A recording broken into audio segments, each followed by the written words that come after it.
Coming up on Mountain News this morning, as restaurants prepare to reopen tomorrow, we talked with the owners of one in downtown Corbin that's ready for business. And now that retail stores are allowed to reopen in Kentucky, stores and customers are getting used to the new guidelines. Dedicated to Eastern and Southern Kentucky, this is WYMT Mountain News This Morning.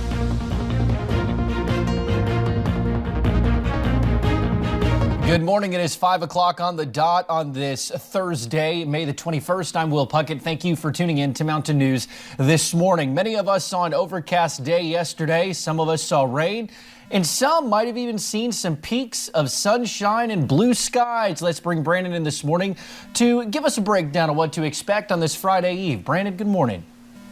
Good morning, my friend, and some good news this morning. The flash flood watch was canceled early, so we've gotten rid of that, and now it's just some scattered showers, and those will stick around with us for the next couple of days thanks to a stubborn low pressure system still hanging off to our south. We'll show you more of that in a minute, but right now, line pinpoint Doppler radar.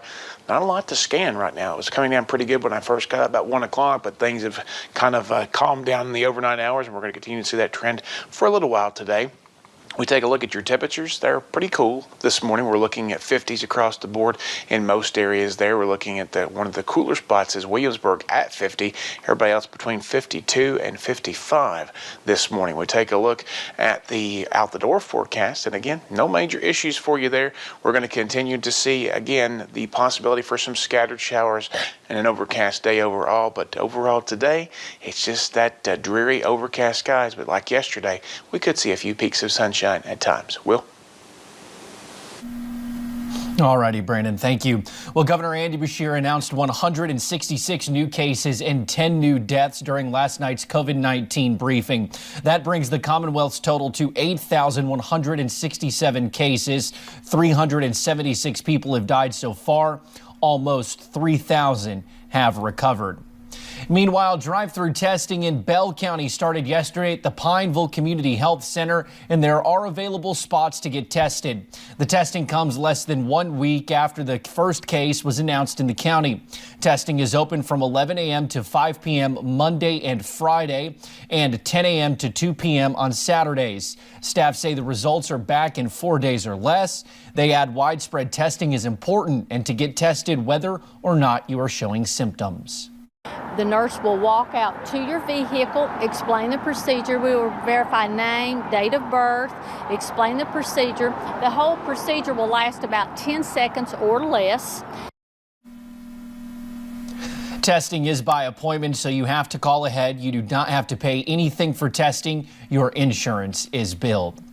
Well, soon more attractions will be able to reopen in Kentucky on June 8th. Governor Andy Beshear says museums, outdoor attractions like zoos, along with aquariums, libraries, and distilleries can open at a third of their normal capacity. They also will only allow groups of 10 or less to enter together.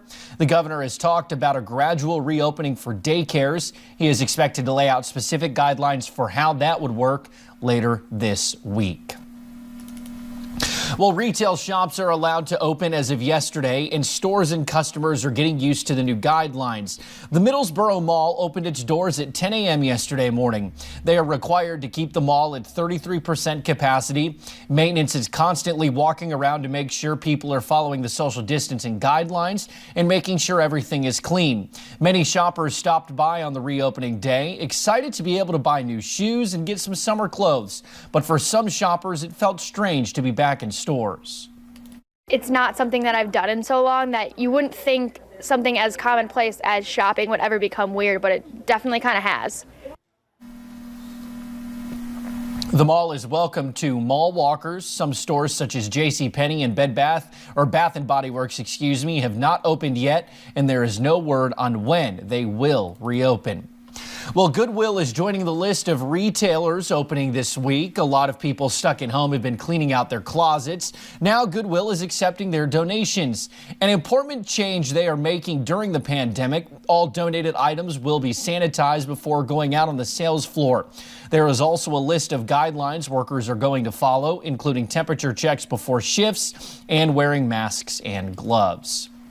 Well, Kentucky restaurants have strict guidelines they have to follow if they want to reopen tomorrow. For some, those restrictions are not worth the operating costs, but for others, they are going full steam ahead.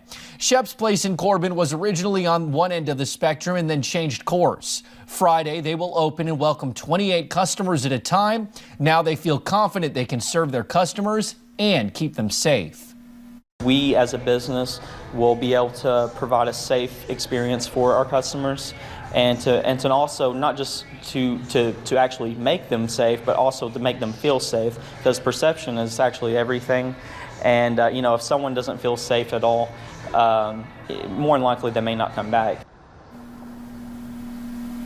Shepherd is also working with the city on shutting down Main Street on Friday and Saturday nights to open it up for food and drinks to allow for more social distancing. Well, even as Kentucky is doing some reopenings, more outdoor events are being canceled for the summer. Williamsburg Mayor Roddy Harrison announced yesterday that his city will not be having a 4th of July fireworks, and leaders have canceled old-fashioned trading days. The festival normally draws thousands to Williamsburg in September. The mayor mentioned financial uncertainty and questions about COVID-19 in announcing the cancellations. As you know, many other festivals are held in the region in September and October, and this is the first one we know of so far that will not be happening. Well, thank you for getting your day started with us right here on Mountain News this morning. And coming up, with the end of this week's heavy rain in sight, we take a look at some of the areas hardest hit here in Kentucky. And those heavy rain bands moving out, but we'll still see some scattered showers for the next couple of days heading into Memorial Day weekend. I'll talk about that in about 3 minutes.